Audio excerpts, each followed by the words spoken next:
Mitch Orval, thank you for joining the podcast. Thanks for having me. Thanks for flying me up, mate. Oh, what a pleasure, bro. Listen, this is a good one. I'm genuinely excited for this. So, the podcast is called Unbreakable. So it's basically money, motivation, mindset, and inspiring stories from interesting people, self included. Yeah, I think the name's suitable for you because we talk to people who've been through some chaos and have come out the other end, and we're just capturing those stories. And I used to write intros for people and stuff, but it was just very inauthentic. Yeah. So we've just been freewheeling. It's been going really good. So your background, we'll put a couple of links in there. But I won't tell the whole thing apart from, I had some big success online and kind of went through that journey. Documented a lot of it through social media. Yes. Kind of went through a little bit of chaos that we'll touch on. Have a beautiful family, beautiful children, and it's almost as if that whole journey from your childhood on YouTube and growing up, kind of your audience has followed you along for that, Yeah. And I think there's a lot of stuff that people don't know. And I want to capture all of it. And I think the cool part is this will be a piece of history, Yeah, just because this will be around forever. Part of the narrative. Yeah. So yeah, man, thank you so much for coming on. Why don't we start from the beginning, and let's start from the YouTube days. Tell me a bit about your family and how did you go from wherever you started to the YouTube stuff? Yeah, it's pretty crazy to be honest, because nowadays when you see people creating pages or channels or, it's with the incentive to have a channel and make a career out of it. Yeah. Whereas we had fallen into doing these pranks before it was actually a thing, if that makes sense, as Facebook was in its era of viral videos. This was before monetization, before even the term influencer was coined, you know what I mean? It was 2015, 16? Yeah, something like that. I'm not the best with dates. No, bro, I can't remember what I had for breakfast, so all right. And even my timelines are a bit dodgy, but that was weird. Yeah, we ended up creating a Facebook page, and it wasn't the only reason that I actually ever made the page was because me and my brother used to muck around with my old man, and I posted it onto my Facebook. Younger brother? Older brother. Oh, so there's two of you? And we've got a sister. So, right. So 3 years between all of us. Guys, so older brother, yourself, younger sister, mum and dad. Yes. Right. Did your sister join in the antics with your dad? Yeah, we used her as a prop. Sister was a problem, mate, as you do with the youngest sibling. Not like a land. Mate, he's mine as a football, bro. We just toss him around. She played the part where we met. I remember we did a schoolies one month where we had her ask that if she would go to schoolies as 16-year-old because she got invited. Just little things she played the role like a lead balloon. But she played the part that we needed to. Yeah. And we made these videos and I uploaded them to my personal Facebook page, and I started getting heaps of friend requests. And there was a kid at school that said it to me. I remember he messaged me, said, "Hey, just make a page and people can follow it." And I remember uploading them to the page, and when you go, "Wow, something this is." Oh, so this all happened by accident? Yeah, quite accidentally. I remember the page got 50,000 likes or something in a couple of weeks, and you're whoa, that's it's a bit crazy, you know what I mean? And then, naturally they didn't have, and this was before parents understood that. You know what I mean? Did they know you were on social? Not until I'd say literally 300,000 likes in. Seriously didn't even know what was going on. It's actually one of the things that really thrown him was when it was brought up at work. And he did lose his corporate job over it. Why? Yeah. Well, that's the corporate world. It's just so funny. You know what I mean? You've got this guy in there representing you as a big media conglomerate. And we've got, on the alternative, the people that are sitting there in those rooms know that you're at home swearing your ass off at your kids. And that's so bad. We were talking about this on the podcast the other day. I left corporate for that reason. Yeah. So I used to be in investment banking, would sell companies. And entrepreneurs would come in dressed like you and me, shirts, shorts. We've flipped these companies for $50, $100, $200 million. And I was there in a suit. I was like, man, this is not me. I belong here. I belong where people can't tell me what to do. Yeah. I could never imagine anyone saying, you can't do this, you can't do that, you can't muck around with your kids. Yeah. And it's sure it's your job over that. Well, exactly when they could have lent into it and used it to their advantage. No, right now that's all money. Yeah. Why don't I name them on the podcast? It's interesting. I don't know, like, but Karma comes. and at the end of the day, like it was at a time where it was to a degree pioneering, so it was untested water. That's a good word, bro, because Yeah. like we did a podcast with Jackson the other day, and talking about a weird little kangaroo friend. Yeah, I remember. It's similar stuff. It was. Like, we were trying to. I remember we all grew up. That was the same sort of went through the same sort of era. You know what I'm saying? Correct. It was the Facebook era before there was monetization. Before there was all that, and it was like, your audience was your audience. It wasn't about paid audiences. You know what I mean? It was like your videos went to your followers.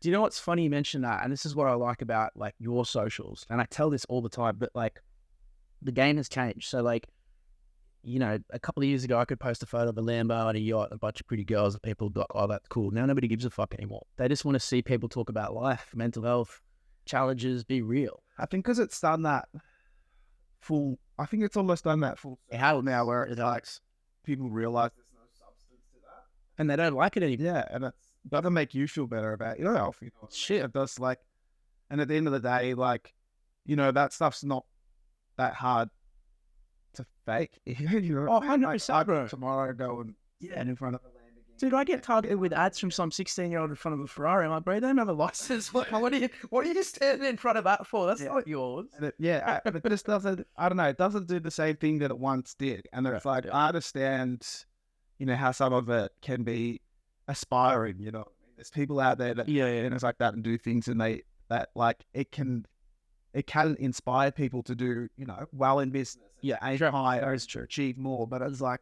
there's also the flip side of that, where it's like, I think what someone has to say is a lot more important these days, and it's like, and I think that's why podcasts. So this is so popular. People just want to sit in and listen to us talk. That's it. Podcasts now have a place because it's like, all right, we've seen the 15-second videos on TikTok. We've seen all that. Like, people are looking for depth. Yeah. And it's like, people crave, I think, authenticity in a world of fakes. Yes, and it's almost a level. There's almost a level of intimacy about podcasts. Yeah, to know people on like a deeper level than, you know, you can portray on social media. Yeah, like someone could sit in the room with us. It's like they're sitting right here and they can hear everything we talk about. Like, it's immersive. You feel immersed in the conversation. It's like a fly on the wall. Yeah. You would be having like a lunch. Yeah, that's like two people that say you'd see some sort of value in either one. Great. And you could be a fly on the wall and listen to what they're talking about over that lunch. Isn't it weird how that works though? It's like people crave that. So yeah, you're right. It has come 360 because there were no like paid incentives when you were doing this. And I think it's so cool that you were just like fucking around in a kind of hockey stick. It was. Really, like I couldn't have, it fell into my lap, and that's where it's like, now that I'm a Christian man, it's like you can see sometimes, and like and back, it's easy to see the things that, you know, God was doing for you, and at the time you don't realize. So it's like, I couldn't have scripted most of my life. This is why I'm so keen for this particular podcast, because I say this to people all the time, like, because I've got a mentor like hundreds of young entrepreneurs. I do a lot of it for free, and you know, some of them will take a huge L. God, this is the worst thing that's ever happened to me, you know. And I'm like, bro, somebody would kill for your worst day. And I said, that's number one. I say, number two, you don't know why this has happened. You could have got punched in the face to put you in a new direction that could make you a multi-millionaire. Imagine if you kept going down this place, you work at McDonald's for the rest of your life. You can't be sad if you don't know why it happened. It reminds me, it's like that old Chinese proverb, good luck, bad luck. Who knows? Yeah, correct. Yes, bro. So true. It's like until the very end, which we don't know when the very end is ever. You don't know. You don't know whether something's setting you up for you or to you, but you just roll with that. Good luck, bad luck. Who knows? Yeah, that's well said, bro. Do you ever find that like some of the worst things that have happened to you end up being the best things that have happened to you? All the time, and that's where like it's like through perseverance, you find out. You know what I mean? If you not and you give up and you let your bad attitude overcome, you know, almost your tribulation, which we've almost all been guilty of at one point or another, right? Of course, it is. We're imperfect. We're all, you know, we all sin. We all go through the same things that, and we all have that devil on our shoulder. We have to fight daily. It's a daily battle. You know what I mean? We're all imperfect, so it's like at the end of the day, we all are going to go through times that test us, and not all the time are we going to come through on the right side of it. But like, if we can look back and acknowledge those times and see once again, even after that, what you can take and learn from it, well, that's where you can overcome it. Yeah. Man, it's yeah. There's so many questions. Here's a good one. What was the we'll circle back to the YouTube stuff and all the rest later. But what was the kind of, because I've obviously had a similar and I can tell you about that later because that's a wild story. But what was the point for you?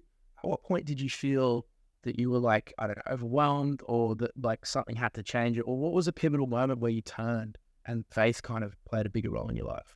A big part was when I went sober. Was a massive one, but that wasn't all me about that. But I didn't find faith through that.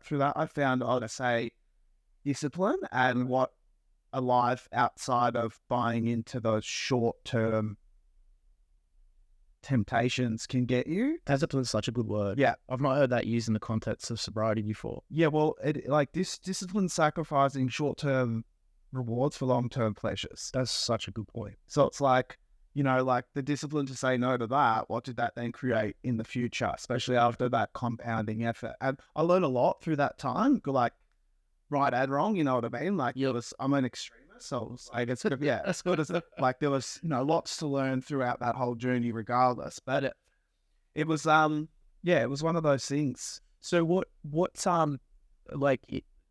you go as deep as you want with this, but in the time of addiction, because my family, my mum's an alcoholic. She's a drug addict. I didn't have a dad since we were 10. He bailed. Single mum, 3 younger brothers, so 4 boys. Aunt was a heroin addict. Mum dabbled in drugs. I've been around addiction my whole life. How bad did it get for you? How did it start? How bad did it get? What was the rock bottom period for you? I think, like everything, it's relative to your situation and to the circumstances in how you grew up and how you perceive life and, the things that you've been through. So that's where I always, I never judge anyone's, use of what they coin it to be for themselves, because it's hey, we don't know how hard that is for you because we don't know the things that you've been subject to in your life. Sure. That could be your rock bottom, which it might not even start. That's a very valid point.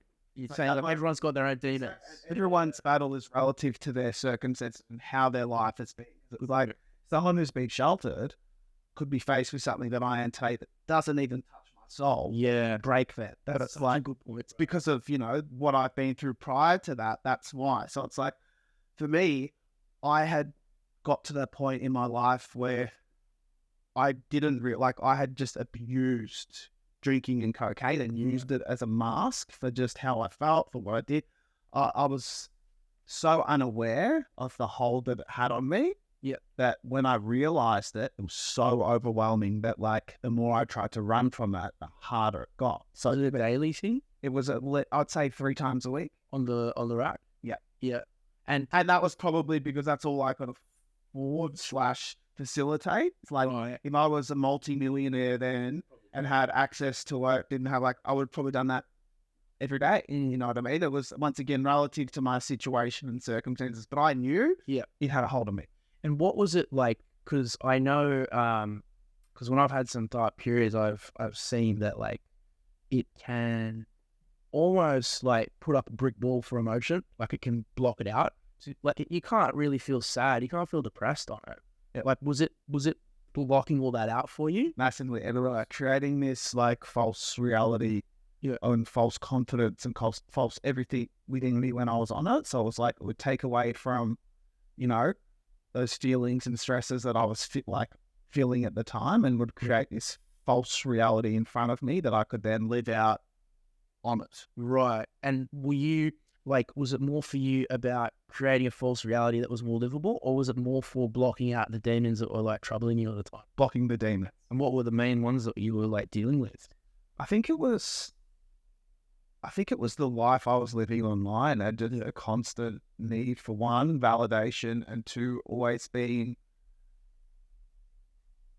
subject to opinions all run at me. Does that make sense? Everyone had almost a look into my life, and it was it was on show all the time, and I felt I was always being watched, judged, commented on situations where circumstances weren't mine, they were everyone's. And I guess, as I said, how it naturally evolved. But I don't think I really understood what responsibility came with that. Yeah, I think it's hard, bro, as well, because you're young. Like the level of like maturity and understanding like what's for entertainment versus what's real, like that line's a lot more blurred, I think, when you're young. Massive. So it's hard to like differentiate between reality and like the online world. Yeah. So like, did that take a big toll? Yeah, huge. Massively. Did you have anyone you could talk to? Not really, no. It was not. And I guess once again, we come back to like, at that time, I was probably looking for people around me, but what I was needing was God, you know, right? And then I guess that's where like it was interesting where, you know, life takes you. It's like I realized looking back at all that, like I was trying to do all of that as a person, but I wasn't strong enough to beat the devil. Right. I needed God to beat the devil. Yeah. On the BRM battle, it's not a battle of flesh, it was a battle of spirit. And I was losing because I had no one else on my side. That's perfectly said. So, okay, so the online stuff's taking its toll, pressure's getting to you, you know, everyone's got to look into your life. So, you know, the drinking starts, and then the partying was something that was basically, it came hand in hand with the lifestyle. Sure. And also, because my talent business, we work with around 400 online people. Some of the stuff that I have to like talk to people about in terms of like, you know, you'll be at a party and you could be the most popular person there, but also the least popular because you don't really know anyone there. And no one really knows you. Yep. It's all just surface level. And it's all built on that lifestyle. Yeah. And it was like, it was very, it was empty at the end of the day. It was quite an empty feeling. It was like you had followers, but not friends. Yeah, man, I totally get it. It's like, even, so when I do business in like LA, these guys are sharks, bro. Like I wouldn't put my worst enemy in front of some of these business people. Yeah. I've sat at tables where there's like 3 like agents and I'll be there with 2 of my guys and then like literally calculating the net worth of everyone I'm with, including me. And they've got these like shark eyes and they're weighing up who's worth what can I get? I'm like, my man, if you were like not like, if you didn't have your wits about you in a situation, these people are killers. And I'm like, you know, everyone's like high five, but I'm like, these aren't my friends, you know? Yeah. It's trying to get a stack of cash. Like they don't know me from a bar of soap. Don't smile at me and pour me another drink and, oh, man, you don't know me from a bar of soap. You wouldn't piss on me if I was on fire. Unless it made them $1. Yeah, 100%, man. These people kill their own parents for $1. So I've got to, when I'm in business over there, I've got to kind of check my soul at the LAX. 100%, bro. I could have go over there with a mask. But like, you know, because I'm like a bit more mature in how I deal with it, I can acknowledge it for what it is. But, you know, I can imagine when you're just surrounded by people who are just looking to be part of that lifestyle, it's probably not good for your soul at all. No, not. Opposite of nourishing. Yeah. And destroying. And so, right. So like, so when you were like, let's talk about like the drug scene, for example, like, cause I know that got pretty heavy. Yeah. Did you end up kind of moving out like a little bit into the darker area of that world? Yeah, as in it got dark. I realized that when it got dark the most was when I was doing it by myself. Right. When I was like, yeah, what's good with that giveaway, you know what I mean? Like once upon a time it was for, you know, to party, to have fun on, and now it's like, I just want to be in my room, like home alone, right, do it. It's like, oof. Yeah. And you have to end up like associating with a lot of the characters that'll be in and out of your house. Yeah. It was one of those things where it was actually pretty good timing based. Like I've pretty much got to the end of that when I moved to the Gold Coast, and like I moved that from Melbourne. This is all most of that is heavily based in Melbourne. Yeah, right. Okay. And then when I got to the Gold Coast, it was like an opportunity for new foundations. Is that where things started to turn around? Yeah. Really? Yeah. Lucky, bro. I know. My little brother moved up there and it was the opposite. Like he moved up there and that's where the darkness started. Yeah, well, I guess the darkness will follow you wherever you go if you allow it. Yeah, that's a good point, actually. Yeah. If you don't turn the light on, like you're gonna be in the dark. And it's like, I always say like the devil's like It's like, imagine your light is like a circle, like a tight circle. You're holding hands, you know what I mean? It's keeping your energy in, but he's always circling, just waiting for a chink in your armor. Yeah, a little bit of a break, and then he's in. And he'll just fight any single way he can to get through to you. Have you ever heard I think there's a phrase, something like, at your highest, proudest moment, that's when the devil comes. 100%. Yeah. 100%. And I think that's a massive thing when it comes to like, Would have thought I know all these, eh? no, wait. That's the thing I think when it comes to being Christian or following God, is people think like, you know, once you found God, that's it. Yeah. You found God, like, No, it's the start of a new signing. you love a new devil every time. That's a good one, man. We're gonna have to capture all these. You love a new devil. And I actually read something the other day. I think you'll like this. And it was, this guy was talking, saying that like, he's speaking to this lady and he says, he goes, I'm like an asshole. I've lived like a life of sin. Yeah. And my life is perfect. Yeah. And he goes, you are like the sweetest lady I've ever met. You're a perfect Christian. You got dementia. Why? And she goes, sometimes the devil will allow us to live a life free of trouble so that we don't go looking for God. Yeah, right. And I was like, how interesting that was. Whereas it's like some people are like, they don't believe, they don't have anything on this, so there's no God, there's nothing like that. And they're like, look at my life. Yeah. It's so crazy. Like, you don't even need to look, like, look at it, there's nothing wrong with me, nothing wrong with me. But it's like, well, maybe that's because you're on the wrong side of the coin. Yeah. The devil doesn't need to bring you back or pull you down. Yeah. It's like, you're living the life of sin already, and there's your prison cell. That's a good one, man. Interesting, hey? I thought we were going to get more of these. So you moved to Queensland, was it by yourself? With my partner. Oh, really? Yeah. So you met her in Melbourne? Yeah. We've been together for like 7.5 years. Really? Yeah. That's awesome, bro. Yeah. Just the two. Us two and two boys. We've got That's awesome, bro. How old are the boys? One's nearly 11 months and the other one turns 3 next month. Yeah, I got 5 and 3. So Yeah. But having two is the best, bro. They're like friends with each other. see, I'm not up to that stage yet. I'm up to the stage where it's like, that's much work. Yeah, no, dude, the best thing is, like, I woke up the other morning, I was a bit tired, and my little girl had gone and got cereal and made breakfast for my little boy. Like, it was the best thing ever. Brian, like, you know, that's how Was she with you when you were going through it? Yeah. Right. Yeah, how would that go for you guys? Yeah, that was weird. I don't know. Our life's very online, but our relationship's always been very up and down. And They all are, though. most of the downs came from, you know, that side of my life. Do you feel that, like, that kind of strengthened things a bit, or kind of pushed you places? Yeah, yes and no. Like, it strengthened our relationship as a whole because it made us both stronger. Yeah, I'd say that. But at the end of the day, like, you know, there were things that happen that you can't take back. Yeah. But listen, man, for what it's worth, like, I'm glad you said that, because I sometimes think about that as well. Yeah. And, you know, like, it's hard, and sometimes you wish you could take them back, but, like, you know, there's not, like, you can't change it. All you can do is grow from it. Yeah, I know. And sometimes you need to, like, make those fuck ups to be a better person anyway. Yeah. It's like what we talked about at the start. Sometimes the worst things that have happened to you are the best things that happen to you. Sometimes the shittiest things you've done contribute to you becoming the best version that you can be. Yeah. I agree. And that's the best way to look at it, I think. Yeah. There's no point holding on to it. Carry it with you forever. Yeah, shit.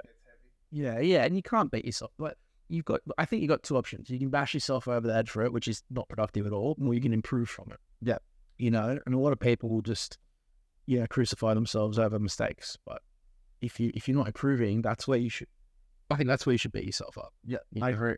If you're still doing the same shit, then you're still a bit of a dickhead. Yes. Did she come on the journey with you, or She was always like, she partied a bit, but she was still young. Right. As soon as I put it this way, she hasn't had a drink since her 21st. Really? Yeah. Wow. And that's like, she doesn't not drink. She just doesn't care about it. And you guys been together 7 years? Yeah. Since she was how old? 16 or 17. That's how old you guys were? Yeah, so she was 17, I think, and I was 19. Really? Yeah, 19. A bit under 9. Yeah, right. And you've gone 7 years strong. Yep. That's awesome, man. And did she go on the, like, because obviously you went through your sobriety, but I guess if she hasn't drank, then But if she just doesn't drink, you know what I mean? yeah, yeah. Well, that's a bonus for you. Yeah. That would be pretty difficult otherwise. Yeah. So now it's like I'm at a stage now where it's like we'll go on date night to have a couple of beers and stuff like that. And it's like, you know, we're building that trust back in the relationship and within myself again, you know what I mean? So it's cool. Yeah, yeah. It's interesting. All right, so we've covered like a bit of the chaos, a bit of the addiction period. I want to touch on some more stuff like around family and father because I think that's important. But if we just cover off like this part, did you go through like any of the NA or any of that sort of stuff, like the AA, NA? No, that I don't know. You just did it yourself. Yeah. How was that? Man, I got pretty good willpower. That's one thing that I'm always like pride myself on. Like it's when I'm aware of something, if I make a decision on it, like I'm pretty good at following through on that decision. Is that consistent in your family? Is it something to you for you personally? No, it's for me personally. Yeah, like I can even remind, like as a kid, I remember being 13 or 14 and saying to my dad, Yeah. like, I bet you $1,000. I don't need. He jumped through for a whole year. My little brother's exactly like that. It's That's like done. yeah, right. Possible. 365 days later. Yeah. Under the cheese, baby. Oh, you got the money. Yeah, 100%. That's so great. That sounds like a good dude. Yeah, well, he was impressed. Yeah, He was like $4, and I go to birthday parties like that. Dude, I'm dropping him. I'm coming. I'm gonna be standing around in lolly bags and shit, and I get the lolly bag chucked into it. That's sick. Right, I was like, I don't know. I was determined like that. If I said something, Yeah. I'd do it. And for me, like when I was using, I never seen it as a problem. And then when I did see it as a problem, I couldn't unsee it. Just a Coke. Then. Yeah, the Coke. Yeah, that was the biggest one for me. And then the drinking led to it. You know what I mean? So for me, I was like, fuck, I had to cut it at the heels. You know what I mean? Interesting, bro. Because normally, like people go like even further down that rabbit hole. Yeah, I don't know past. Yeah, I'm stuck in the ice. Yeah, well, I guess like. Yeah, I never got to that part. Lucky I probably cut it off early enough, you know what I mean? And I guess the circles was another thing. Like every time I knew I only used Coke, like I didn't have that one guy that was like, right. Yeah, like when you were deep, like who knows what could have happened. So like I think I was pretty lucky in that sense where like my circles were Yeah, I mean, like the lesser of two evils, maybe. Like they wanted to and heroin together. Exactly. I wouldn't say that it worked, but like they were. Was your brother around that stuff with you as well? Yeah. Yeah, right. So you guys are both like kind of having a crack at that time. Yeah. I feel like everyone kind of. I'm sorry, Dylan. He stitched him. I mean, bro, it'll get us fun. That'll be fun, blesses. We'll save it until he's like doing something busy and we'll drop the podcast. But the thing is, man, I feel like almost in this day and age, it's almost unavoidable to go through some of that to some extent or the other. Like everyone's going to get exposed to it, you know?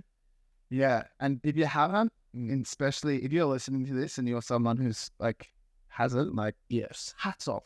Yeah, serious. Like, and you don't miss what you don't know. Like, good on you. Like, honestly, it impresses me. People when I hear that, like, they've never had a drink or they've never done, I'm like, you impress me. Like, some of the best business people I know have made millions of dollars and never touched it. It's incredible because it's like, it's admirable. And it's like, I hate when you hear people that, oh, you don't drink, you're boring. Oh, I know that. Yeah, they don't drink and they're so strong-willed and minded and know who they are that they don't need a drink. People they're opposite of boring. Technically, you're boring if you need a drink because like, that's when your character and personality comes out. Do you know, you nailed it when you said that the best part of sobriety was like forging your willpower. And I think that ties into like a lot of the business people I know have made a lot of money. You need willpower to be able to do that, right? If you want a good rig, if you want to make heaps of cash, like you can't just wake up and get that. The reason people admire it is because it's hard to get. Money's hard to get. Fitness is hard to get. You can't just be given that. But you can't. You got to earn it. You can get it, but it takes willpower to keep it. Correct, but it all comes back to willpower. You know, fitness, money. It's all willpower. Like breaking addiction, not drinking, like this is hard. That's why I love like the quote from like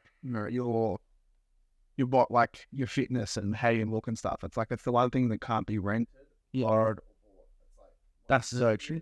You do have to earn it. I like that. I feel my health and fitness is like a massive priority for me. Entered, borrow, or bought. That's a Yeah, it's true. It's like, Yeah, no one can give it to you. No, yeah. do it for you. No, you can't hire someone. That's So nothing. true. No shortcuts around it. It's also like something you can carry around. It instantly says something about you. 100%. It's- It's the one home that you'll live in forever. So it's like how you take care of that house. You're going to take care of your other houses, which are way less in your sub houses that come off from that. Yeah. Businesses, your family, everything comes off that one point. So it's like if you can't look after that house, Yeah. it's not going to say about your other house less important. So this sort of chat's why you're good for this podcast, bro, because this is the mantra. Like, this is what we're here for. I didn't even know that. Nah, man. Like, I mean, listen, sometimes you know this better than anyone. Sometimes the best things just get dropped into your lap. Well, I don't know if you know much about me, but I'm pretty hard to get onto a podcast. Oh, yeah? Next door. Oh, really? But I thought I'll write about this, and I was like, I'm going to jump on the plane. And Bro, when the universe speaks, sometimes you have to listen, you know? I've had it's funny. I think, as I said, I didn't know you were Christian, and then I said, See, I'm God, surprised. I said this morning, when I prayed, I said, like, just put me where I need to be, and let You're safe, brother. yeah, sweet. And then Oh, the first fuck thing- it, I love that, first man. I thing love you it. said was you showed me. Yeah. Yes, okay. Thank you for confirming. When did you get this one? I got that one maybe like 8-9 months ago. So Did I? yeah, but maybe even a bit longer. I don't know. As I said, really suck with time because Don't, but I'm ADHD. I live daily. Shit, yes. my days just. I live what? Man, I don't have a plan for tomorrow. Yeah. I don't know. That's still right. No, it was funny. Me, I Did I in business, yes, but in life, like I usually like it's gonna sound cheesy. I genuinely try to live each day like I've not got a day tomorrow. That's how I try to live. You know, like I just every day you got to do something. I try to do something hard. I try to do something like I'm uncomfortable with. I try and improve in some way because like Well, it says in the Bible, don't worry about tomorrow, for tomorrow will have enough worries as it own. yeah, Of its own. yeah. That's so true. Like, we're not built to worry about yesterday, we're not built to worry about tomorrow, we're built to worry about today. That's our daily bread, you know. Yeah, To buy it one day, not for a week, not for 200%. I try to talk to people about that as well because often, like, what girls that we work with, they'll be stressed out about stuff that hasn't happened. I'm like, why are you stressed about something that hasn't happened? Do you want me to stress out about a comet that hasn't hit the earth? Yeah, like, it's just silly. There's no point. You're just putting yourself through it twice and you're like, hasn't. Yeah, it's like there's another metaphor where it was like, it's like when you're a kid, if you look under your bed and there's no monsters, and instead of being like, okay, that's fine, you go looking for monsters in the wood. It's like, you know what I mean? You're looking for trouble. You'll find one. Yeah. When was your first like ink of faith on you? It was my, is it this album or this album? Gyra. Right, what's that one? Gyra, it was from the song, a worship song. Okay. Gyra, it's You Are Enough. Right. What? You know, Gyra. Right. Great song. Did that come to you at like a particular? Yeah, and I heard that song, and when I heard it, Right. I felt it. Yeah. It really, like, beyond, like, and I was like, Gyra, that's... Story behind this one's a bit of a hectic one. What? Yeah, I don't know. I should tell that story actually. What? Can you water it down? Yeah, I beat a really difficult court case. Yeah. I wasn't in the wrong. Yeah. But yeah, I was in a position that you wouldn't want to be in. Like, we had a family member who was like that had a, how do I say this? There was a bad dude that did a not nice thing to a family member. Yeah. And found out about that, and then there was a thing that happened to that dude. And like I don't like having regrets over it, but the law looked at it and was like, you know, you're gonna have to now take this to court. So I went in, and it was an unbeatable. Like, everyone said it was an unbeatable case because this like predator was like not in a good way, and it was so weird, bro. Because I was in front of the judge for this case, and I genuinely thought it was unbeatable because like I think there was a statistic of like 2% of people that got hit with this charge beat it because it was just so airtight. And I remember I was in the room because I'm the oldest of 4 boys, so I've got 3 older brothers. You know, didn't have a dad for most of my life. Mum's out of the picture, so I have 2 little kids and I had my partner. So I didn't really have a support network. I just have like me. I like was looking after everyone below me, and when this thing happened, and I had to take care of this too. Like, I went into court by myself, and the judge is like, "Where's your support network?" I'm like, "Fuck is that? I don't have anything, bro. This is me. My support network is in the mirror." I was like, my brothers, my partner, my kids, it's all from me. I don't know what a support network is. I was sitting there, I was like, "Fuck, man, I'm gonna get thrown away for this." And then the judge like looked at me, and it felt like time froze. And he goes, "I don't think you wanted to be put in this situation." I was like, "No, I didn't." And he goes, "I don't think you wanted this thing to happen to your family member." Like, of course not. And he goes, "I feel that you instinctively did what you thought was right at the time." He goes, "I want you to understand how rare this is, because I would never, under any other circumstances, let anyone get away with what has just happened." But he goes, "Given what happened to you and what happened to your family member," he goes, "you're going to get a complete dismissal." Fuck. And he's like, "Do you know what that means?" And I had businesses like all over the world that I wouldn't have been able to run. I wouldn't have been able to, I would have been severely limited if I had to go down with this thing. And he goes, "This means you have a complete clean slate." He goes, "I think you're of more good to the world than bad." Bro, it literally felt like the whole planet stood still, and it was just me and this judge. And then he goes, "I want you to go out, live a good life." And I honestly felt like there was some higher power talking through me. Yeah, it literally felt like the whole universe froze. And he basically looked at me and said, "Here is your life back." And and then and he Wow, he threw it over to the prosecutor, who was a girl, and he goes, "Do you want to challenge my ruling?" And she looked at me and she goes, "No." She goes, "You can just go."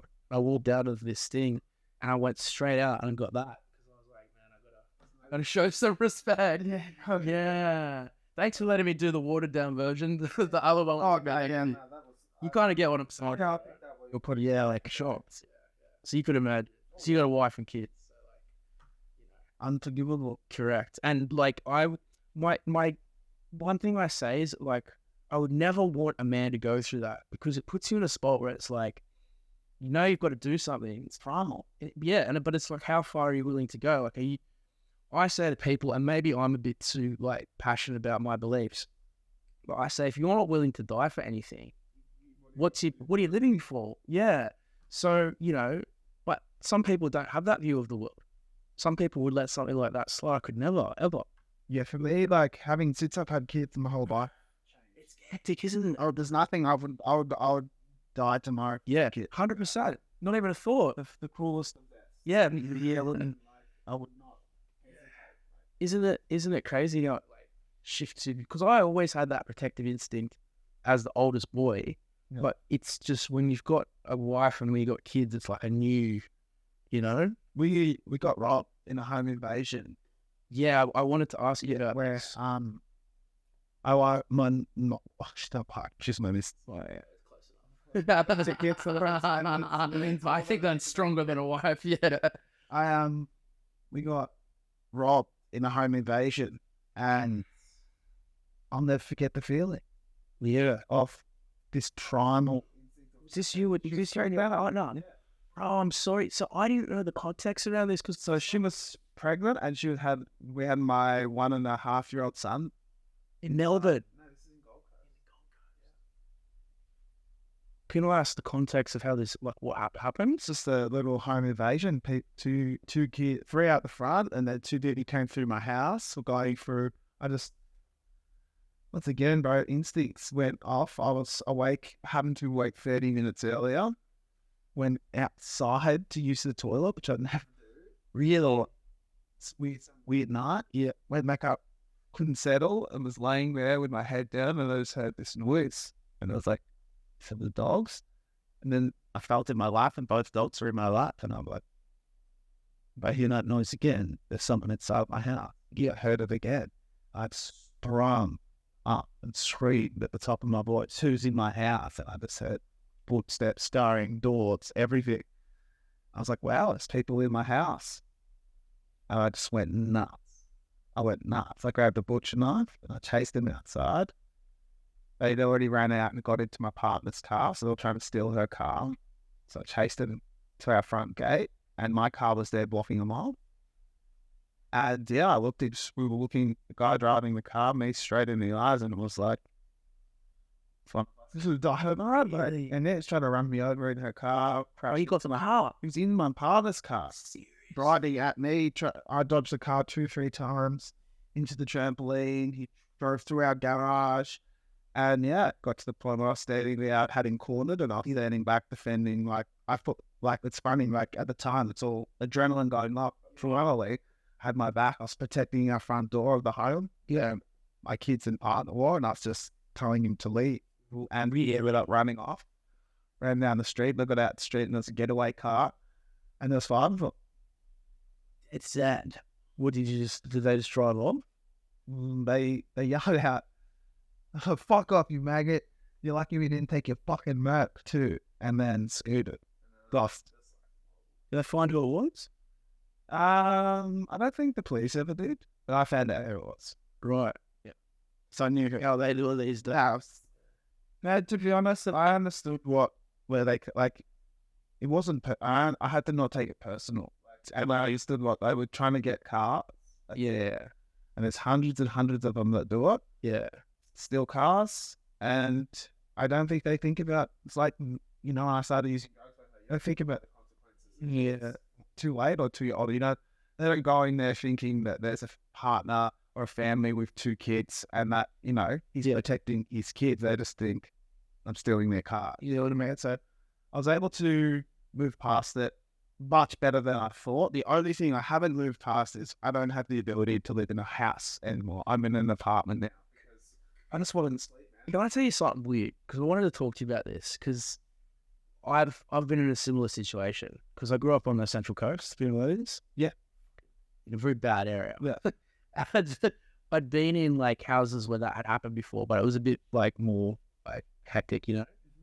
Well, help yourself, bro. Prime is here. Sorry, not more hectic, let me rephrase that. Like a different circumstances around like why someone will be in the house, you know what I mean? Yeah. I've been there with a couple of mates at the door get kicked in and I'll be like, here we go. And then someone gets robbed and you know, these guys get whatever.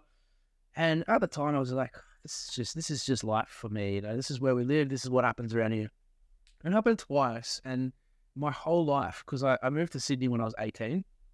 Because I remember when I was a kid, like we grew up in such a shit area, I was like, I was going to grow up, make heaps of money and just live. Yeah. But I've only ever lived in apartments, ever. And I noticed that when I had a house the first time, like it was a beautiful place, but I had a little bit of unease because I'd been in situations where doors had got kicked in. I was like, why do I feel exposed? I felt exposed. Yeah. I genuinely still, you know, we talk about moving out to land and this and that, and I don't know, there's a part of me that knows. Now, isn't it weird how that works? Like, it's weird that 2 people would even know this feeling.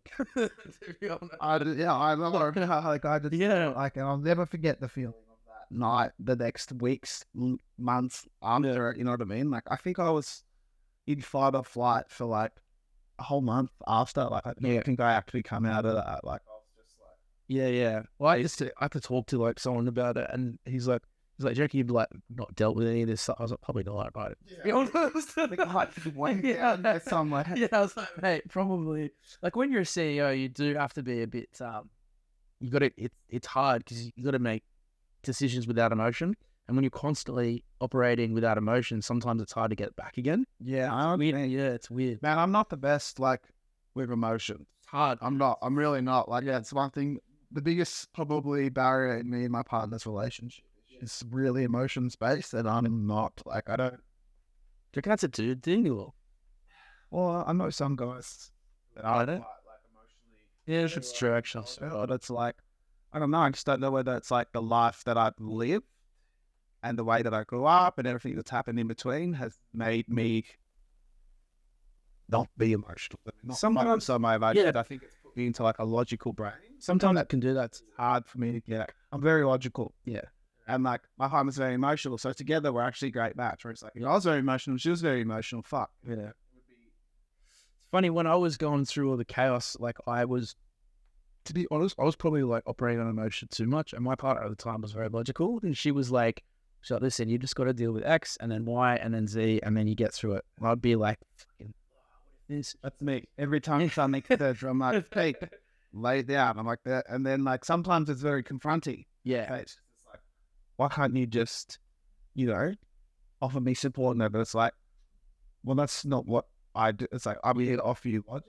Yeah, it always comes around. Always. That's like putting petrol on the fire, bro. Sometimes Good way to get a punch in the ass. sometimes it's putting it out. Yeah, So, there's sometimes, but sometimes it can have the opposite effect. yeah, and I mean, like, whereas some like her emotional maturity and depth helps sometimes. Where I'm like, wow, I think that's so tough. Like, yes, I hear that's exactly what's going on here or here or here. Yeah. And other times I'm like, not everything has to be looked into that deeply.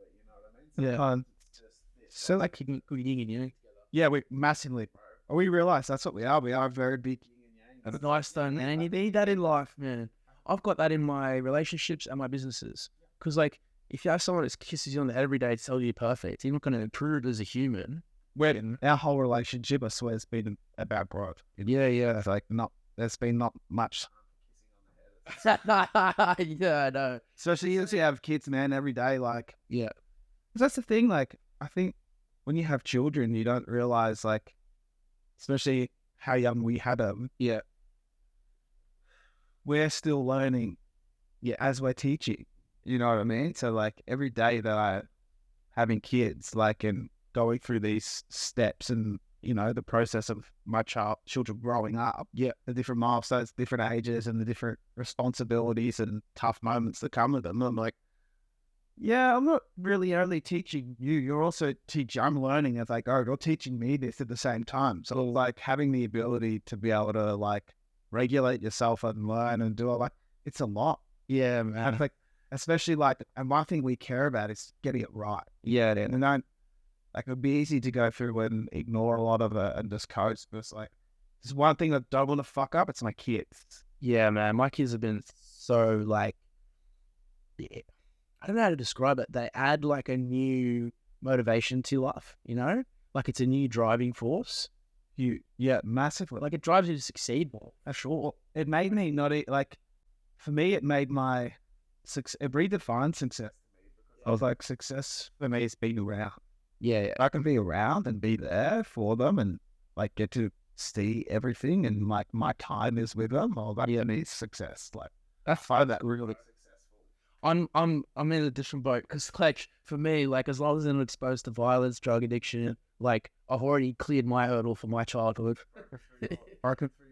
Yeah, man. Like as long as like, because like I'd come home, mom would be fucking passed out, and I'd have to put the three little brothers in a room, and we didn't have mobile phones, so I'd have to call like a fucking ambulance, and like it's not fun. Sorry. Yeah. Oh no, man. Like to be honest, it's the best thing that happened to me because I think like it just made me want to be a better parent. Made me want to be a better person. Made me want to work harder. Yeah. Like it's like we said again. Sometimes the worst things are the best things. Yeah. Because I don't think I'd be at that level of like, wanting to be the best I could be if I hadn't been exposed to like the worst of how bad life can get. Do you reckon that? For sure. Yeah. Good examples of what not to be. 100%. Yeah. Especially that close to home, because it's possible. Like it's around the corner. Yeah. Something you see it on TV where it's like, wow, I believe that, if people live like that. It's like, well, yeah, it's on my doorstep. So like, it's a good point, bro. It was hard when I was going through that court thing. Like, my little girl would be like, because she's like, why are you stressed? And we told her the story about the bad man. She goes, what did you do? And I'm like, oh, he got really hurt. She goes, did you kill him? I'm like, no. She goes, did you put him in the bin? I'm like, yeah, we put him in the rubbish bin. And she would go to school and she'd tell her teacher, she's like, oh, my daddy hurt the bad man. And what do you mean? And she goes, yeah, the bad man's got like a broken eye. The teachers are like, what's she talking about? Ma, she's just making up a story. Yeah. We left the TV on it. Yeah, it was hard, bro, though, because I remember like before that moment where I got like my life given back, it was hard because I was detaching because I didn't want to, you know what I mean? I didn't want to get too attached to my kids in case anything happened. It's the fucking hardest thing in the world because I wouldn't wish it on anyone. Yeah, honestly, wouldn't. It's horrible. I couldn't imagine the home invasion for you. Like, I think I'd even say maybe that's got another layer of heaviness to it because like your kids are in the same house. Like, how did that sit knowing that They were in the same building as your I children. think that's the only reason, like, why the instincts kicked in the way it did. I think if I was home by myself, I would shit myself. Right. So you reckon he went Made up ultra instinct? Yeah, I think it was all primal instinct. Can I tell you, bro, that is what happened. Yeah, it is. Because I know that's not even me. That isn't the way I responded. Like, Yeah. I don't think I really have that side available, you know what I mean? Whereas it was like, I know it's just like playing out. It was like courage on fire. I mean, I felt like I'd been set on fire. And it was just I want to share something really cool. I don't know if I said, do it. no, yeah, I don't know if I said it, but because they had to do a psych report for my situation. Yeah. And they said that that's what happened. They said that it was a, you know, where like if a mum flips the car off a kid, Yeah. they said that's what happened with me. And they're like, clearly he's in the apex on this. I believe anything's possible in this simulation. Yeah, man. Like, don't you think that sometimes? Yeah, 100%. Nothing will surprise me anymore. Yeah. Like, because when it drops, the world drops something in your lap, you're like, no. This is too, like, scripted. It's too, like, correlated to what I do. Like, I was walking last night. Only last night. And I was like, I just talk to God all the time. A lot of the time when I'm by myself. Yeah. You know what I mean? I like to just speak. Right. And I was like, God, like, I can't remember what it says. Like, God, I need you. Or I want to feel like, I want your presence now. Show me your presence. I was walking. There's this part around Burley where, like, you go around the headlands. Yeah. And I've never walked really at this time. The sun had just set and it got dark really quick. And I know it was because I went under, like, the trees where there is a dark part under that. When I went under there, bro, fireflies. Really?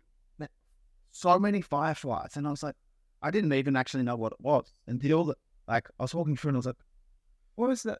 This lady and her husband are standing there. She goes, how's the fireflies? And I was like, this is crazy. She's like, apparently this only happens for 3 weeks and it's, you know, every couple of years or something, if you're lucky. Really, it happens here. And I was like, that's so weird, man. Like, I've never seen fireflies in my life. And then 10 seconds after I say that, I get, like, basically what in that time is dropped it. Something that's, I know, like, it's out of the norm for me. It's a sign for me to be like, Yeah. what is that? Can I look at you? Yeah, bro. I'm loving this chat, man, because I had shout out to this girl if she's listening, because I invest in, like, a lot of cool businesses. We'll talk about yours in a minute because I think you've got a very cool business, and maybe that's another thing that's been dropped into our laps. But I've been wanting to invest into this, like, gift box business for ages. So this girl, she does these beautiful gift boxes, and it's got, like, flowers and chocolate and candles, and it is gorgeous. So, like, anytime you want to give someone a beautiful gift, I'd give them one of these boxes.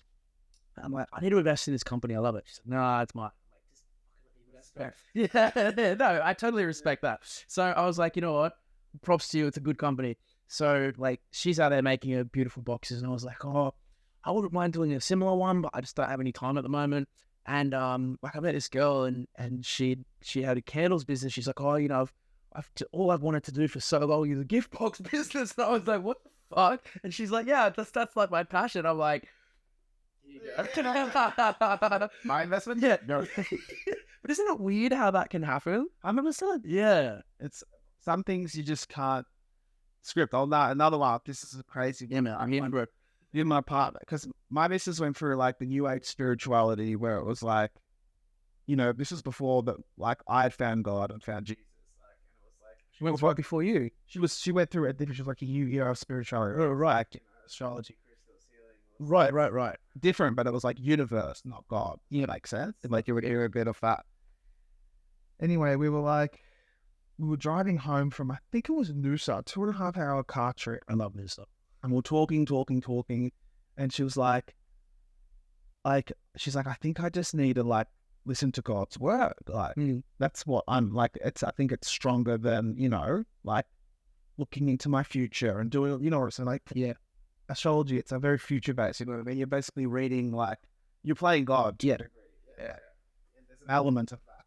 Anyway, when we're driving, bro, it comes up on the car. Still never seen this to this day ever happen again. It comes up with a collision warning in, like, say 2.6K. Yeah. It was like the maps, like the Apple CarPlay, and it showed it on maps. It was like saying that someone had a stack there. Yeah. And we're like, what? So, like, approach and drive easy because it was like, you know, back roads. We're driving pretty fast. Yep. We're getting closer. We're watching the countdown, 700, 600 meters. I'm like, I can't see shit. Yeah.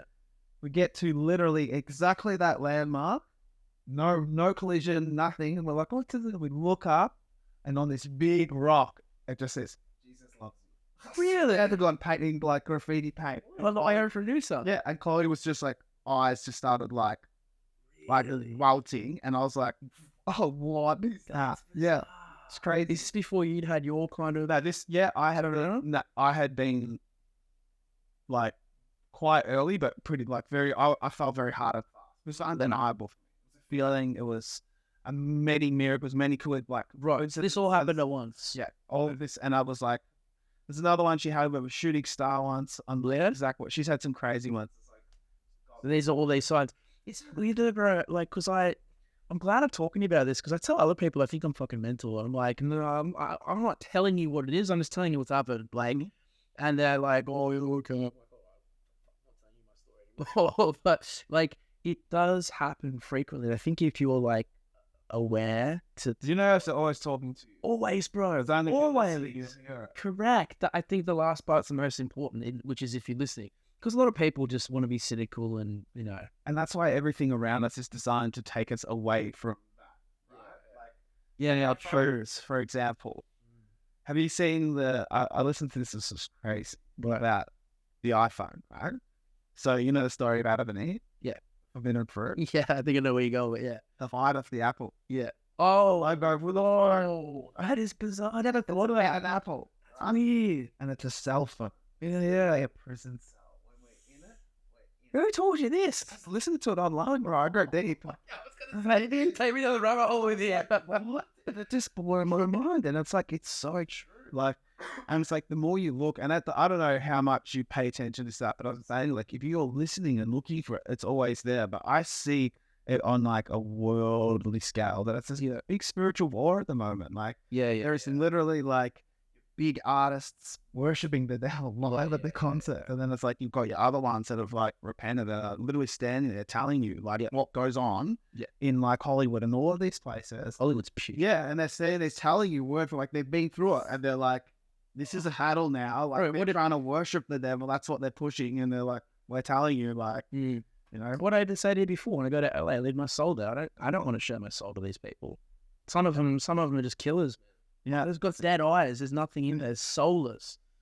You know, man. Like, I love that. I think it's around. Unusual Suspects, is it? Yeah. Where it's the greatest trick that the devil ever. He's the everyone. He's not real. I would have thought I know that. It's true. Yeah. Like, you walk around like, there's no evil. Like, there's no death. It's like, it's there. I try to I'm a big believer that we're the architects of our own world. And if you choose to surround yourself with shit, then you can have a shit life. Yeah. And so I consciously try to make decisions to be around people that are going to improve who I am, what I do, and how I do it.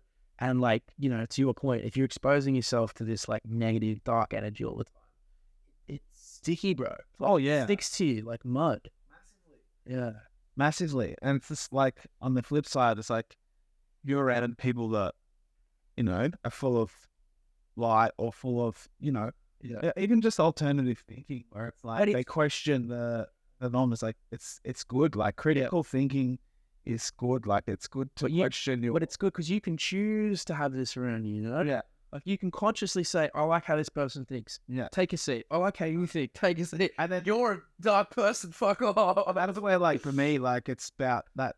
When you're like obviously finding God, it's like now I've got that solid foundation where it's like I can listen to what you say, but I don't take it as my own. Where it's like when you don't have anything like that, you're very susceptible to everything that's around you. You know what I mean? You could they fall victim to like the next thing or whatever's just being spoken to. Do you find your faith protects you from that sort of influence? Yeah, honestly, that's where like say like with the pandemic thing, it didn't touch I saw through I saw I understood it, and I think this is a big pharma checkbook player. Well, I think they'll go back and look at what they did to people during that time, and some of the most sickening things. I had a guest on here recently. His name's Andrew Morello. Yes, from do you know that group, the Entourage? It's like an online education group. Okay. Really smart guy, nicest dude in the world. His mum was passing away from cancer in fucking hospital, and they wouldn't even let them go be with his mum. This is in Melbourne. Sickening, bro. Sickening. the whole thing for me, in my opinion, like I got cancelled over this once, but it's like, Did you? What happened? He's a good yarn. chose not to get the Yeah.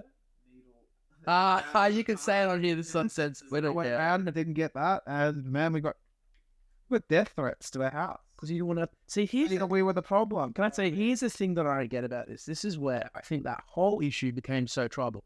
For me, it's going to sound really bad. I've put enough bad shit in my body anyway. So, like, whether I took it or I didn't, it didn't bother me.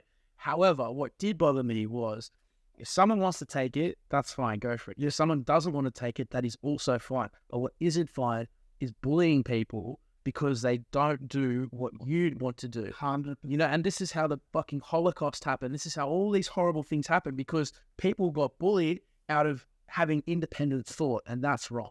We didn't even like advocate against. We just didn't do it. And Yeah. like because we didn't do it, it was like, No, doesn't it show people's true colors though? Like, yeah. But I do feel like that time was like, bro,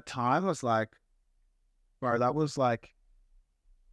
was cooked up. That decision was like they got everyone. They took away their friends. They took away bit by bit. They put people into a point where it's like they knew what they were doing. They pinned people against people to create that exact outcome. think about all the kids trapped in domestic violence houses. When I was a kid, the best fucking part of my day was getting out of the house. If I had to be trapped in that house, I'd be a ruined shell of a person. Imagine how many children got just subjected to that sort of horror because why? In case you get sneezed on. You know what I mean? Honestly, it was a time where I don't know. I think we're still feeling the aftermath of it. I think some people didn't recover from it either. Psychologically, my way I feel online sharing, I never felt the same since. You what? I never felt the same. You feel bullied? No, but I wouldn't call it bullied. Like I just feel like I will not have that same level of transparency as I once had. Like I used to share everything and not care, where it's like now I know where to draw the line. But what about this? If you look at it differently, could you make the argument that the people who follow you now, who've been there through that, technically you filtered out the type of people that you don't want there anyway? Yeah, to an degree you could. Yeah. Like, I'll give you a perfect example. That story I told you about the bad man. The one in the yeah, with the broken eye. So, for me, that's just a part of my life now. You know, the same as this is a part of my life. It's just part of my life. And if I tell people that story, and they're like, so I can't be your friend, I'm like, that's totally fine. I wouldn't want to be friends with someone like that anyway. You know, like, but so I've got this, it's like free filtering. Yeah, bro, but that's what I'm saying for you. Like, so for me, I go through life. If I talk to 10 people, 6 people say, yep, it is what it is. And 4 people say, you know, I don't like violence regardless of the situation. Yeah, that's totally fine. I've just filtered out 4 people I don't want anything to do with anyway. Yeah. You know, with your thing, I think the fact that you're so open about who you are and what you believe, people don't like it. You fucking want them to ruin anyone. Yeah. You know? I think, like, definitely in person for me, that works amazingly. I think online, like, part of that experience, and I don't like having my name in people's mouth when it's negative, you know what I mean? I feel like I mean, when I mean like that, I mean like if I'm going to be saying something for the sake of saying something that I know 50% of people are going to disagree with anyway, and that's going to bring all of this negativity. Yeah, I get disrespect from literally just people talking. And like, I know, because I knew at that point of time, like where the fence at, I knew everything was going on. I was like, that's a good point. Yeah. In fact, actually, it's like, I don't want it on my doorstep when I don't have it. Totally agree. It's like, and to prove, like, if it had just stayed online, it would have been maybe all right, but it came to my physical house, you know, it showed up in my day-to-day life. It was like, really? What, over that topic? Over that topic? The spicy cock? Yeah, right. I would be like, don't anyone understands, like, the extent in which me and my partner cop. Seriously? Like, what is wrong with people? Why did with the worst? What is that? Only people that knew us. You know what I mean? Seriously, damn crazy, bro. Isn't it funny? I would go so far. I'm like a family, real, like, not like immediate. Yeah. That's it. Yeah. Can I ask? Do you reckon there's people now who have like they're just over it? Like, everyone just has to ignore it. Yeah. It's like one of those things. Oh yeah, I'll give back. None of them apologize either. Right. But I mean, so I never even wanted an apology, but like I would have appreciated if like there was like this underlying understanding of, oh well, you know what, like now I respect your decision. But it was nothing that's just like never happened. And I still to this day know, like in terms of working with brands, that we're still blacklisted with a lot of brands. Seriously? Over that? I know for internally people that have told me that work at like say big companies that are like, talk to me, I'll get you some. I know a guy who at least did it. And I wonder if like you climb that ladder where you'd see it maybe for yourself. But I've had to like, I have. But the thing is, for me, like, we've worked with so many people, and many of them have been cancelled a lot. Like, do you know Isaac Butterfield? yeah, He's been, yeah. He's a good friend. He's been cancelled so many times, and I'll tell you a good story. I had a skincare brand, skin and hair care. And we did a couple of collabs, and he did some joke that landed flat or whatever. And I was with Isaac a couple of weeks ago, so we covered this on the podcast. And I had a brand put my name and my company name on a post saying, here are the people who support like homophobia. I'm like, dude, number one, he's a comedian. Number two, how is destroying my business going to achieve anything? And I'm like, number three, like, how is bullying him and his sponsors going to fix anything? And then his team called me up, like, what do you want to say to these guys? I said, tell them fuck off. and he goes, I want to say, you're going to denounce Isaac. I said, tell them to fuck off. I'm not denouncing anything. He has a right to free speech. Like, you can't bully people like that. Yeah. But it says a lot about your character, because if I buckled and said, clenched up and it's like, oh, I can't believe he said that, I can't control what somebody says, and I don't care, because he's allowed to have an opinion. You are, I am. And if you get on that PC train, like, it doesn't really get you where you think it's going to get you. You know? People just want real shit, real opinions, unfiltered conversations. If he makes a joke and it lands flat, who cares? Like, he's not trying to hurt anyone. Yeah, exactly, man. If if someone's got a stance on like a vaccine or on any political issue, like, they're allowed to have that. Yeah. If someone wants to think the sky's green, who the fuck? That's what I'm correct. Okay, like, correct. Open to all. Like, I want to hear all the information so I can form my argument. And like, if you've got a strong enough opinion on the opposite, like, lay it on me. Yeah. You might, if you're like forward enough and you've got a good enough like foundation of your argument, you might sway me. I'm not locked to anything. Correct. Yeah, but it's like, it's almost become so reactionary that like logic goes out the window, because you said you're a logical person. I think so am I. But some of these reactionaries are just like, he said bad thing, I attack. Yeah. He say thing I don't like, I yell, I scream. It's like, you fucking 2-year-old. Like, fuck off. So yeah, that was funny. Yeah, and I think we also have to understand, like, a lot of people just like, they only listen to what's in front of them. You know what I mean? It's like what they're told.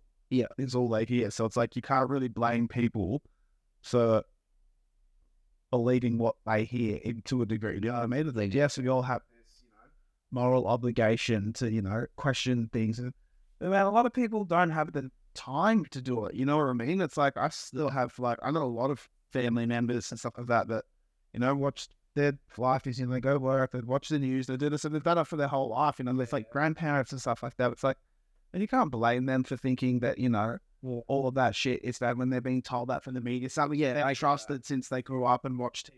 You know what I mean? It's so you have to, like, there's a level of understanding where, I guess I had it. I understood. Even still during that time, I was like, I know why they're pinned against me. It just sucks. Yeah, I think you and me are similar in the sense that we do stuff that's different. Like, you've created like an online community, and you've put content out for the world to consume.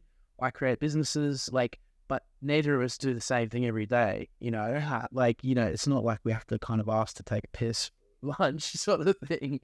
But people, I think if you can't conceptualize something, it's hard to understand it. So doing something different, if you just do the same thing, clock in at 9, go to your job, do what you're told, clock out at 5.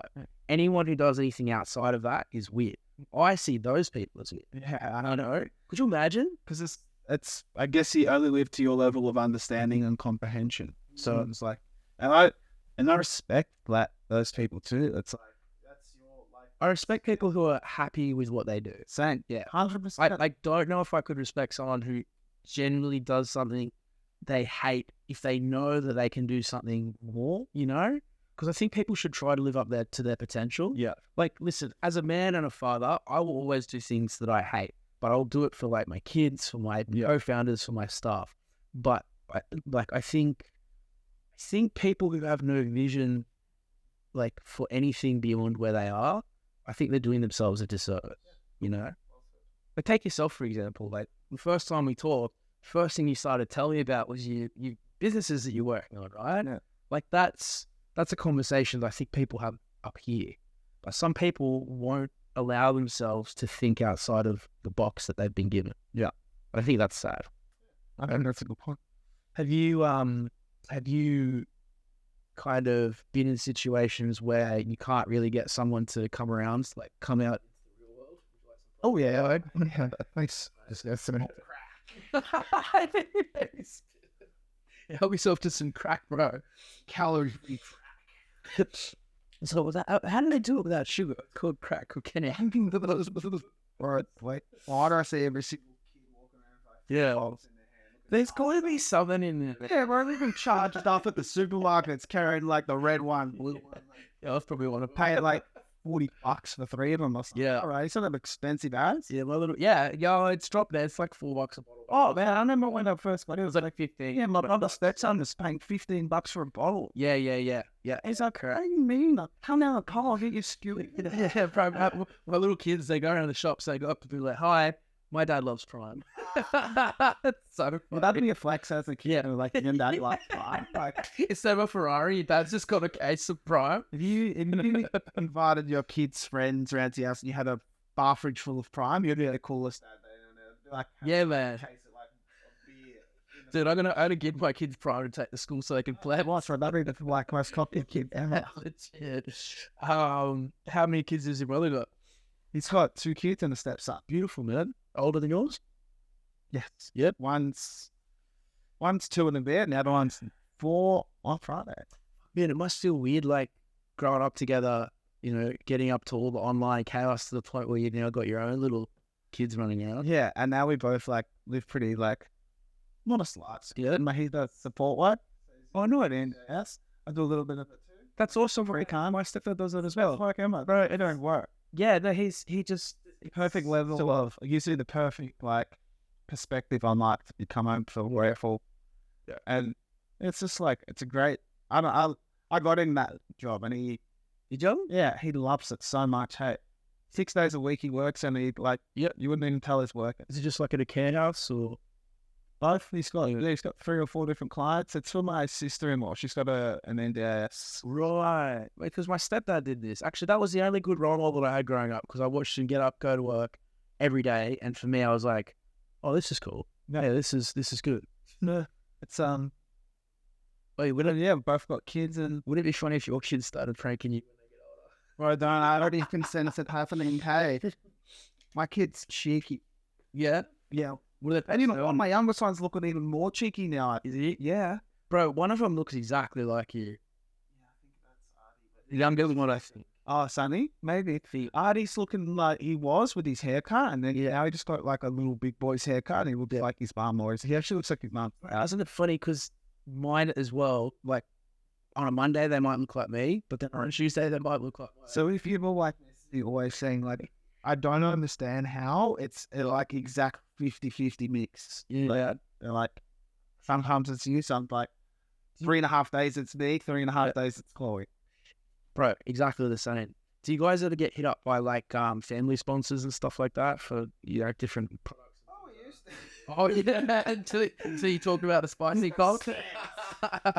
But yeah, we get every now and then. Yeah. Yeah, it's Can not I take that as it comes? Yeah. Take what we can get. What Little lines. Yeah. What telling me, like, I really like with online, like, you can't sell it if you don't believe in it. 100%. Bro, I don't even bother anymore because like you can see when I'm just like, bro. this LED mask that I do. So, bro, you don't fucking wear that. I was on a call with my business partners. And hey, I'm not throwing shade because I've been there. I've done that. I'm used to. I'd say yes to anything, Well, you know what I mean? So yeah, like, but the thing is, man. So so the old way to like make a shitload of money was just to like plug, promote, place, all that sort of stuff. Right now, I'm telling you, man, the most lucrative thing you can sell is authenticity. Yeah. Because it's just real, man. People want real stuff. and people like it. It translates into sales and everything when you are like, you know, I can talk about something. Yeah. It's like they're going. Yeah. They work. They blew my mind. How good is it? They fixed my sleep. They did everything of the above, and it was like, got me off painkillers, and the gummies got me off sleep medication. and it made me like from the point like I'd seen two different people, and I go like, because I've grown up in that way, I was like, I don't trust any product. Like, I seen someone I knew first. It was my brother's mom. I said, Yeah. did these work? Yes, like try to. And I was like, Yeah. Seen another guy that I knew that had insomnia. So, another one of my friends, and I was like, do these work for you? So, you know, I'm not on sleep meds anymore. I'm like, okay, I believe this. I'm gonna get some of these. You know what I mean? Then so God, I let you ask, come like a dumb. Yeah, I'm like, come man, I know you're gonna go, man. I'm like, I'm eating a bag of lollies and it's not fun. Knocking on the door at like 3 a.m, come man. But I literally like, it worked, and it was like, my followers are like the same thing. Like, I wake up to like 5 messages a day. It's like, bro, like I had this dummies last night. Yeah. Like that shit's crazy. So what is it when you get that feedback loop as well? Because you're not selling anything, right? Like, Just help actually, you're literally facilitating your service. You're happy, they're happy, everyone's happy, and that's like, it works. Bro, I think honestly, see, this sort of thinking, this is what's going to get you all next in kind of doing that, because, you know, Well, it's how it starts. Like, it's where the vision was born. You happy to talk about this one? But like, to a degree, like, just like we don't have to say what the product For sure. is, but it's like But you toss it around. yeah, that what that ad's done for me, has made like brought another part of my life, and I thought, how can these two go hand in hand? And work together. It hadn't been done, and I was like, this needs to be a thing. It will, and it needs it work. It works like that, and it does taste like that. I said, this has to go together, and like I'm trying. Isn't it cool? Like every business I've ever had has been some sort of a reflection of like how I live my life. You know, like, you know, you want to look good, you want to be fit, have nice skin, you want to have muscle, you want to be chill, you want to be off drugs. Like everything's correlated to like 80%. It's again, it's authentic to who you are. And you build it.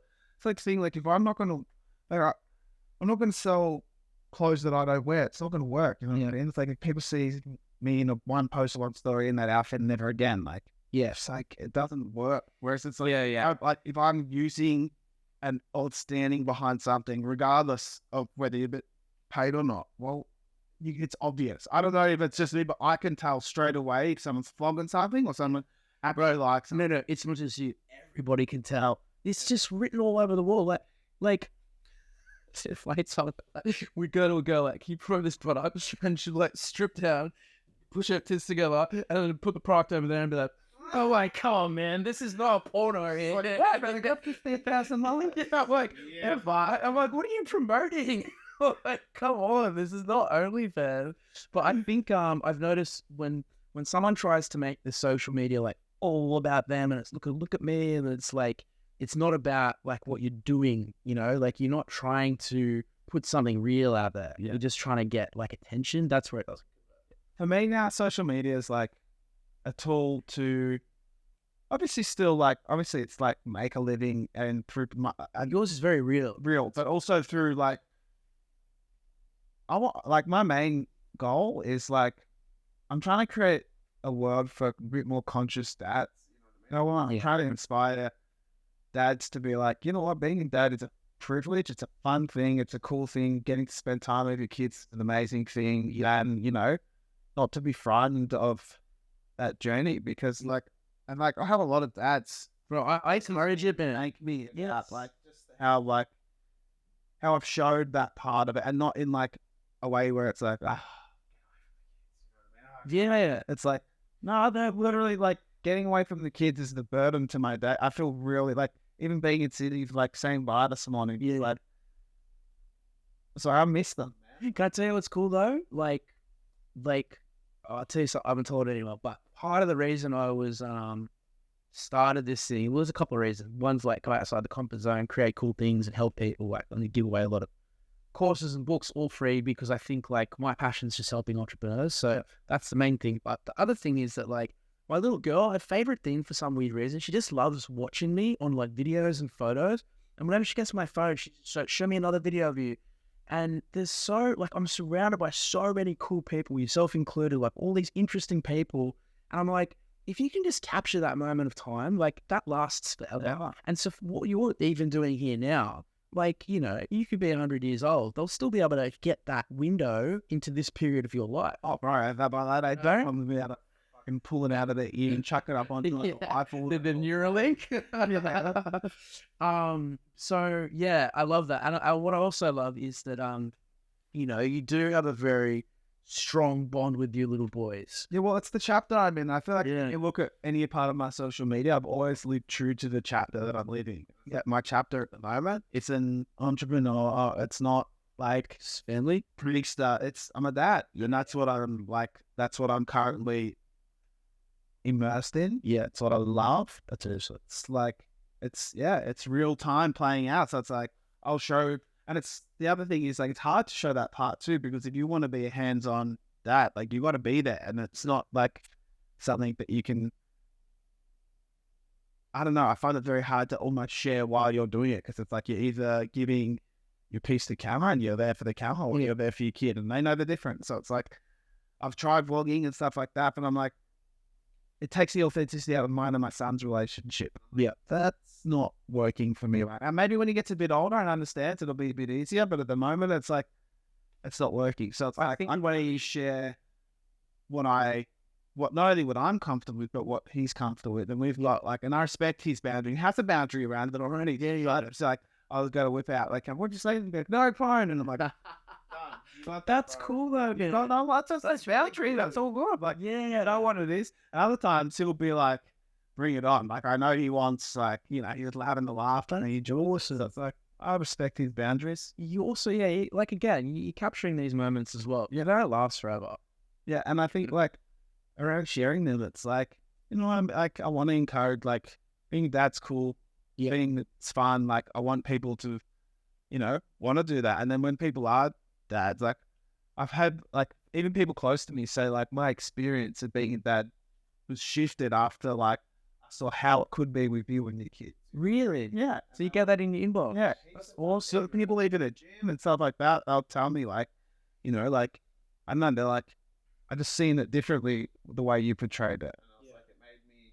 But I've seen your content as well. I like it because it sometimes brings me down to earth where like I can be a workaholic and you know, it's the highlight of my day sometimes when I'm dealing with corporate psychopaths is like my beautiful innocent kids. It just brings me back into that like innocence. See, I went through like at the moment, like it's like hard for me to work. Like the kids. That's what like you know, and I used to want a heap.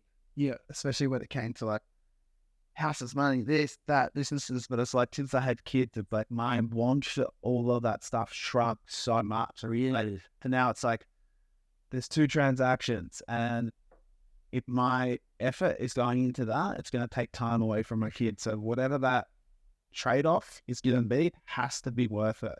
Yeah. And when I put, you know, time spent with my kids is a very, very like a non-negotiable. Yeah, high priority thing. So it's like to take time away from that, well, it's got to be really worth it for me these days. And like, yeah, I'm pretty comfortable. So it's like, and I'm not comfortable in a way where it's like, you know, that's a, you know, being comfortable is like not stepping outside. It's like, no, I know the chapter I'm in. I'm not chasing. Yeah, I'm not. You know, I'm not. You're not trying to fill any empty holes. Listen, I'm just a third party, but you seem very fulfilled. Yeah, and like a beauty place in life. It's fulfilling, and like obviously, like there's that. Well, it's again back to that primal part of you that makes you, you know, you as a man, you want to be building and doing videos, but it's like that's why I have my side. As I said, until I've got little things going on that you know, scratch that itch, and I've got a lot of investment. These are a lot of track. Family though, right? It's like yeah.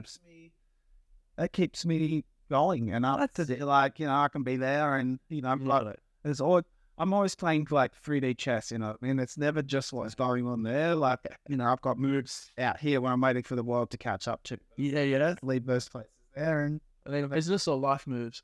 investments. Yeah. Yeah. What are you looking at? Like, don't have to get too specific, but like, what do you like? Licensed digital collectibles. Yeah? Yeah. Like NFTs or? Well, they were called, like, NFTs is what they are, obviously, but they're digital collectibles, and which is like the coin term that this company used. And then they're all got real, like, tangible licenses in real life, for, say, Marvel, Disney, Star Wars, all things that's like have been collectibles, and proven themselves as collectibles through history and time. Yeah. That are now being digitalized through, immutable ownership, which is the one thing that you need when it comes down to collecting things, especially of value. Yeah.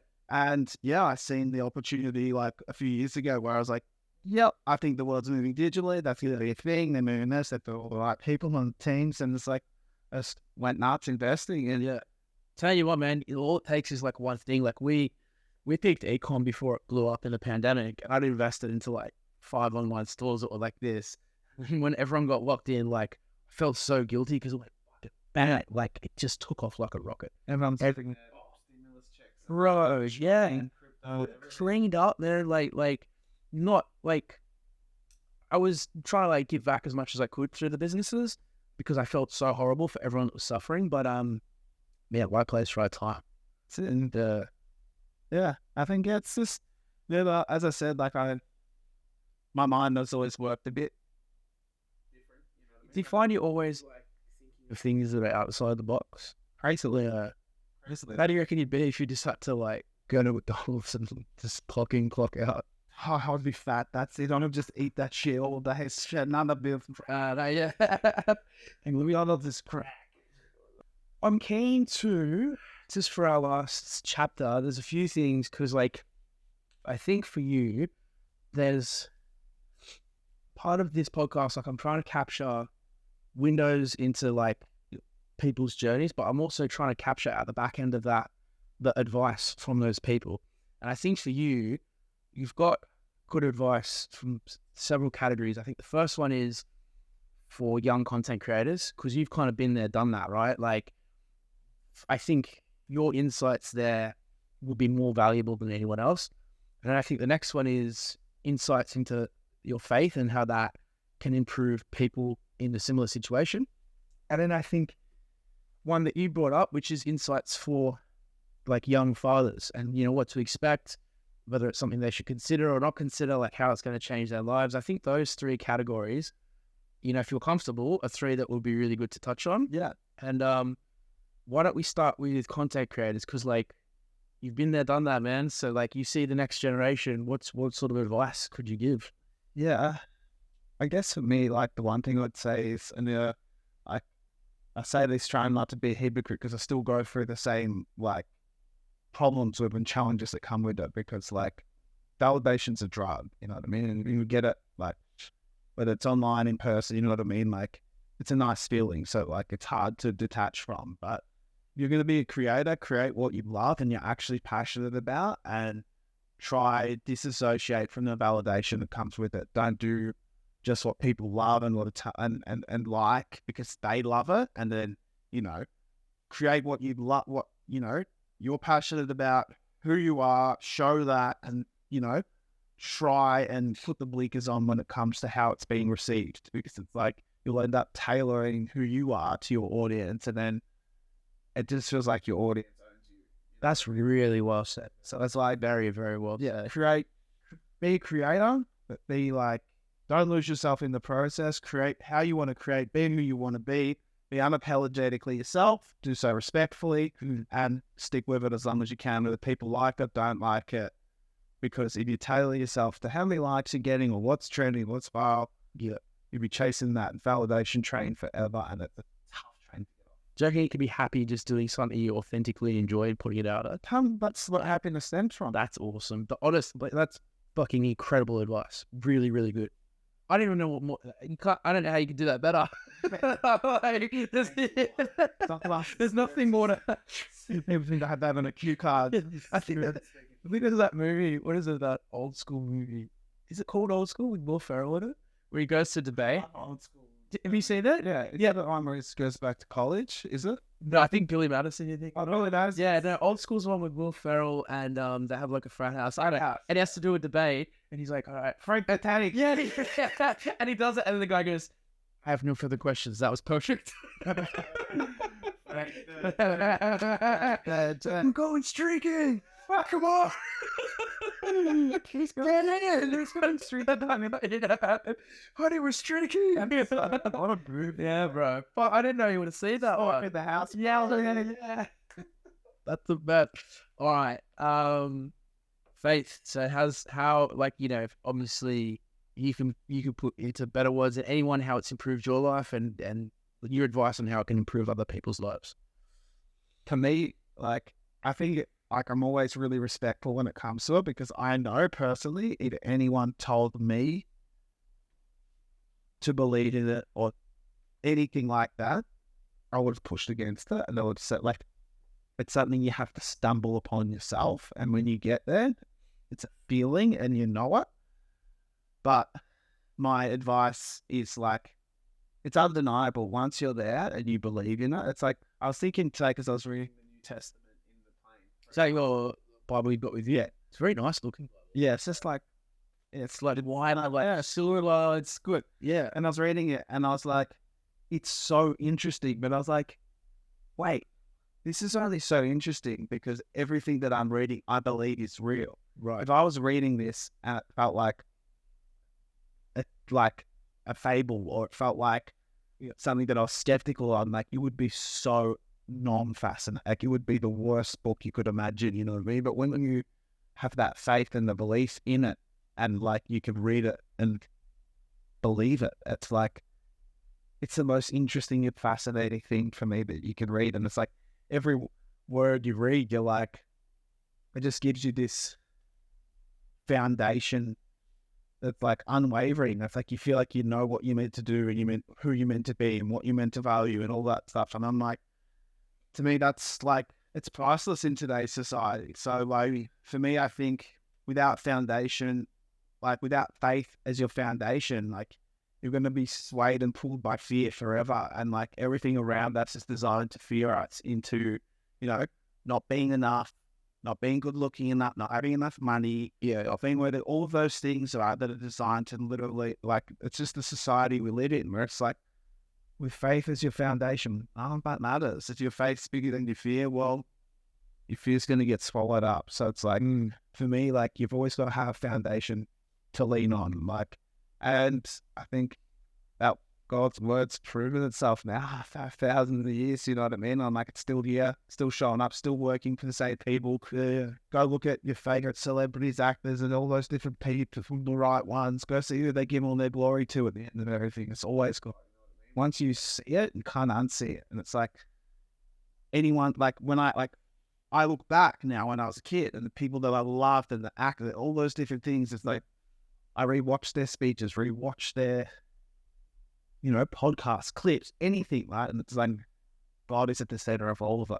But when I wasn't looking for it, it was just like filtered straight through, you know what I mean? I didn't even think it was like some, you know, sort of thing that they had to say, you know what I mean? Just let it even click. But it's like, it's no hidden secret, you know what I mean? It's there. Yeah. And for me personally, it's been an unwavering foundation of strength. And it's like, still have my bad days, but I have faith that they're followed by better ones. Is it like your kind of like your compass?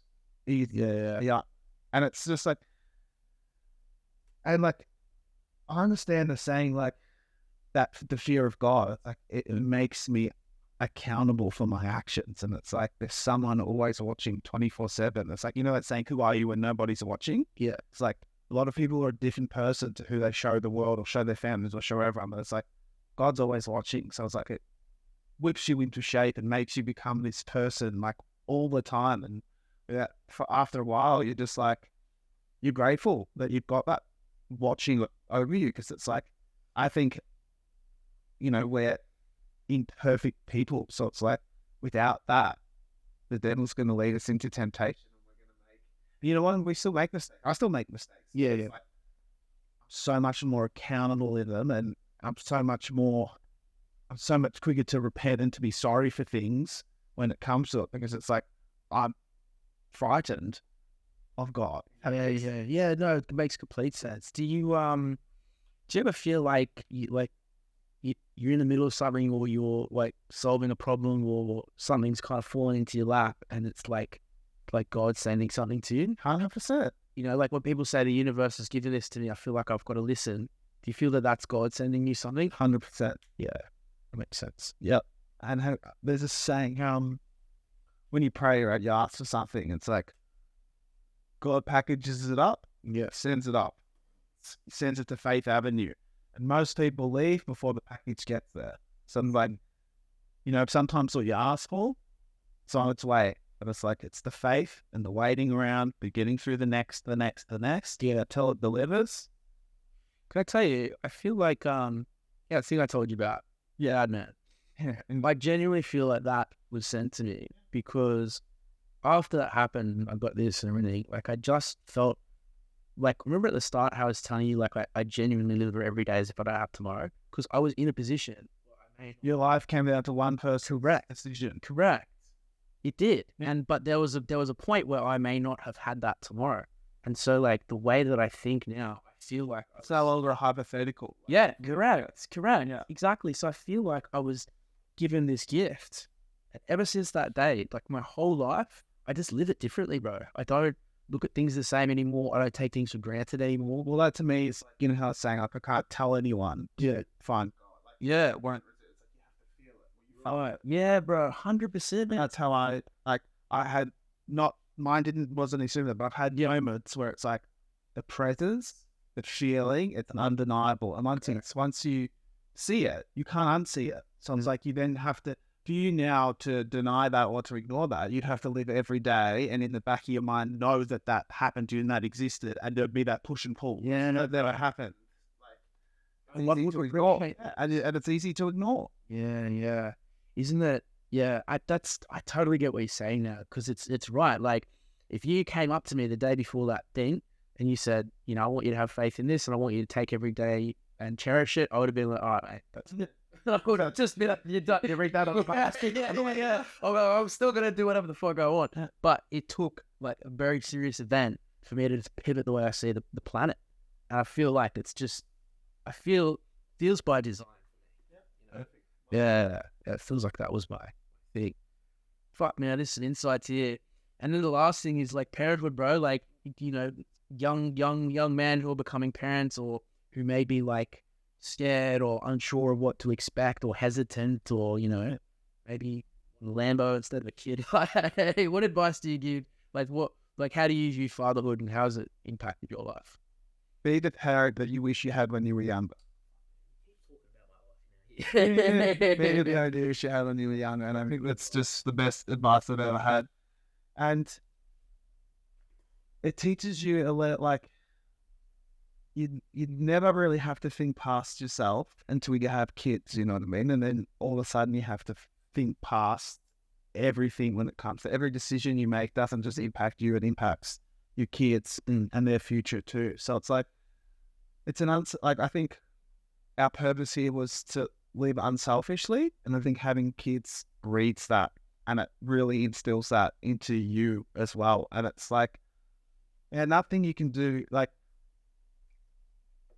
you can't beat that feeling of like your own child, and when like your first moments, your first times, those little things, like, I don't know how to describe them, but they're gifts that, like, you can't replicate them. It's like, I've done drugs, you know what I mean? And like that feeling, right? Of like being on drugs, it's like those feelings are better. They're more greater. It's like, it's not even synthetic. It's a different level. Like, you can't comprehend the feeling of like that proud feeling when they do or say something. But it's like the happiness when you hear them like laugh in times, you know what I mean? That's like, it's something, it's on a different level. And it's like, it's different to the individual human experience. It's a shared experience. So it's like, I believe, like, you know, not that if you don't have kids, that's your own choice too, but I believe like you'll like there's a part, there's a human experience that you miss out on if you don't have kids. And it's